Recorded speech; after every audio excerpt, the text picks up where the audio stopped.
Menteri Koordinator Bidang Infrastruktur dan Pembangunan Kewilayahan Agus Harimurti Yudhoyono meninjau rehabilitasi jaringan irigasi air tanah atau JIAT di Desa Kelor, Karangmojo, Gunung Kidul. AHY mengapresiasi keberadaan sumur JIAT Kelor yang mampu menjadi sumber air bagi petani. Sumur berkapasitas sebesar 40 liter per detik ini mampu memenuhi kebutuhan para petani di sekitar desa.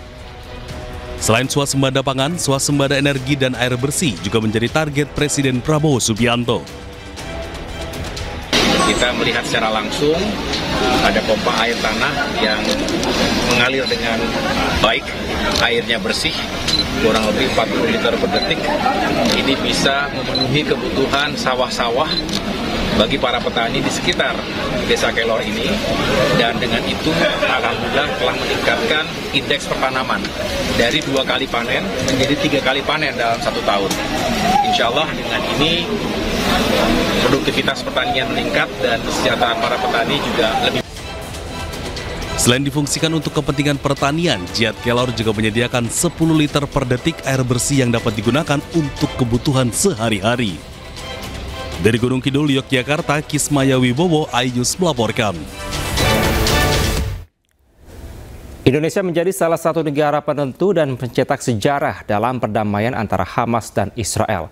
Langkah strategis Prabowo mendorong berdirinya negara Palestina mendapatkan apresiasi dari negara-negara dunia. Also with us is President Prabowo, a very incredible man of Indonesia. President, come on.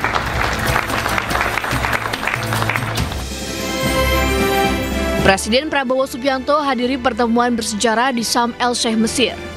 Pertemuan ini sekaligus menjadi tonggak bersejarah penandatanganan kesepakatan perdamaian antara Israel dengan Hamas. Dalam KTT perdamaian ini hadir pula sejumlah kepala negara dunia, termasuk Presiden Amerika Serikat Donald Trump dan Presiden Mesir Abdel Fattah el-Sisi. Pertemuan ini juga menunjukkan kedekatan Presiden Prabowo dengan pemimpin negara-negara di dunia. Jadi Indonesia di bawah kepemimpinan Bapak Presiden Prabowo tidak menjadi penonton, tapi kita di sini turut serta menjadi salah satu penentu dan salah satu pencetak sejarah dalam perdamaian di Timur Tengah, khususnya di Palestina. Saya kira itu, kita doakan bersama, insya Allah semuanya lancar. Indonesia sendiri terus melakukan aksi konkret dalam mendukung kemerdekaan Palestina. Sejumlah langkah yang dilakukan diantaranya mengirimkan lebih dari 100 tenaga kesehatan dan dokter ke Palestina, mengirimkan bantuan kemanusiaan dan kapal rumah sakit. Gubernur Pramono tiba di gedung KPK sekitar jam 9 pagi. Begitu tiba, Pramono langsung masuk ke gedung KPK. Gubernur Jakarta ini berada di dalam gedung KPK selama lebih dari 1 jam. Terkait apa aja, Pak? Nanti ya.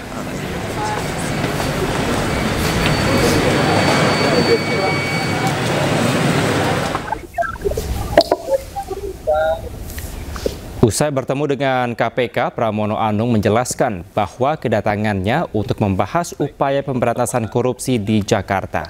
Pemprov Jakarta pun terus berkolaborasi dengan KPK untuk mengawasi jalannya pemerintahan. Baik, teman-teman. Yang pertama berkaitan dengan keinginan pemerintah Jakarta untuk segera melakukan pembersihan ataupun menyelesaikan persoalan monorail yang ada di sepanjang jalan Rasuna Said. Pemirsa, rencana maksimalkan program transmigrasi terus digodok. Kunjungan ke China pun dilakukan untuk mempelajari transmigrasi modern di negara tirai bambu tersebut. Pemirsa, informasi tadi sekaligus menutup Pemimpin Rakyat hari ini. Temukan informasi terbaru lainnya di www.inews.id.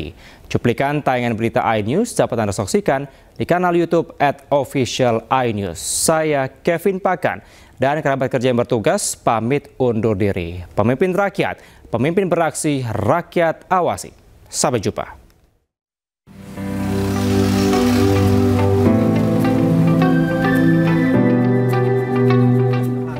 Kota Yichang di Provinsi Hubei, China menjadi salah satu kota kecil yang sukses setelah program transmigrasi digalakan pemerintah China.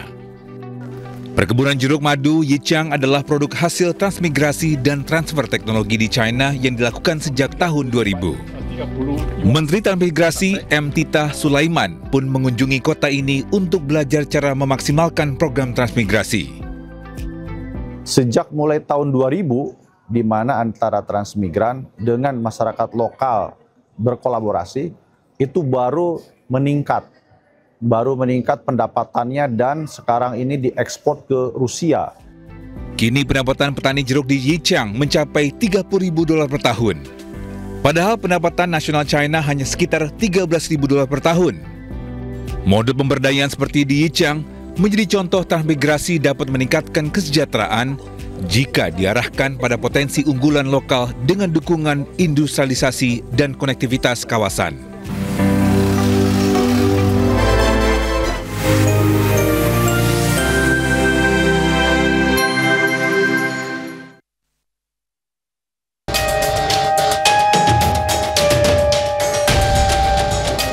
Suhu panas Jakarta dan sejumlah wilayah Indonesia saat ini bahkan bikin kipas angin ikut menyerah. Jangankan kipas, tubuh manusia juga bisa mogok menghadapi gerah serta teriknya matahari. Awalnya tubuh akan berkeringat dan kelelahan karena dehidrasi. Namun apabila terus-terusan terpapar udara panas, suhu tubuh bisa tiba-tiba naik mencapai 40 derajat Celcius atau disebut dengan heat stroke. Serangan panas ini berbahaya karena memicu organ tubuh berhenti bekerja. Selain itu, panas ekstrim juga beresiko pada ibu hamil dan bayi. Belum lagi masalah udara yang semakin kotor bisa timbul akibat panas. Akibatnya, penyakit ispa mengintai manusia. Panasnya Jakarta justru ditanggapi santai Gubernur Pramono Anung.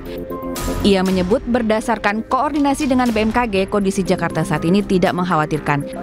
Yang terpenting, warga bahagia dan selalu menjaga suasana hati. Sehingga dengan demikian, mudah-mudahan Jakarta tidak ada hawa panas. Yang penting Jakarta bahagia, hatinya nggak panas lah gitu. Cuaca memang tidak bisa diatur, namun menjaga kondisi tubuh agar tetap sehat harus menjadi kewajiban.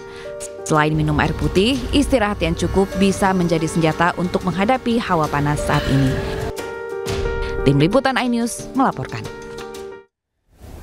Pemirsa, menjelang 1 tahun pemerintahan Presiden Prabowo, bangkitnya ekonomi rakyat menjadi salah satu pencapaian. Di masa pemerintahan Presiden Prabowo, UMKM dan koperasi Desa Merah Putih terus tumbuh.